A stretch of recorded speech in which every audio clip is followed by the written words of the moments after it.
Michael Jordan, they had to play the whole season to win the championship. Whereas you may need to get somebody a result like in the next 10 minutes. The point is, whatever it is that you're asking them to do, you better make sure that they get something in exchange for it that says, okay, that was a good idea because look at this. Everybody follow what I'm saying here? All right, so let me recap these points. If you got a question, go ahead and post it in the comment section and I'll address it. If you got a good question or comment, put it in there. I'll address it right now.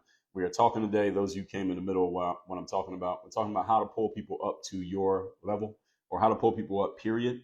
And I'll recap the 3 points that I shared. If you got a question or comment, put it in the comment section, then we'll wrap this up. Number one, be on a level to which people can and need to be pulled up. In other words, you got to be somewhere that people look at you and say, damn, I want to do that. I want to get to the level that he's at or what she's doing. I want to accomplish what this person has accomplished. You got to be in a position that other people look at it aspirationally and say, I want to get to where that person's at. And again, it doesn't have to be the whole world. You don't have to be better than everybody, but you do need to be something that the people who you are serving can look at and say, that is something that I want to do. Number two, set standards for yourself so you can set them for others. If you're going to hold other people accountable to a standard, you must be holding yourself accountable to a standard. If you are not holding yourself to standards, these are hard and fast rules that cannot be broken. That's what a standard means. And I'm not talking about somebody else imposing standards on you. I'm not talking about your boss at work. I'm not talking about your parents. I'm not talking about your sports coaches or your teachers at school. I'm talking about you setting rules for yourself, just for you to know about that nobody else knows about.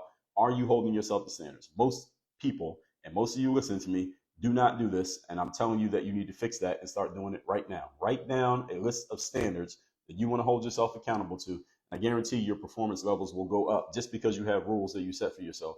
And the most important part of those rules is you have to actually respect yourself enough to follow your own rules. It's another challenge most people have. I'll talk about that in another video at some point in the future. And number three, if you're going to ask people to live up to standards that you're going to set, make sure that they get a result. Again, Michael Jordan, he pushed his teammates hard, but they all won the championship and they all got paid and they all known as 20 years later, most of them are still famous just because they were on the team with Michael Jordan, not because they were that good. All right, his teammates weren't that much better than all the other teammates of other superstars in the NBA. Difference is he pushed them to a level that they're more known than all the other teammates from all the other guys because they won championships.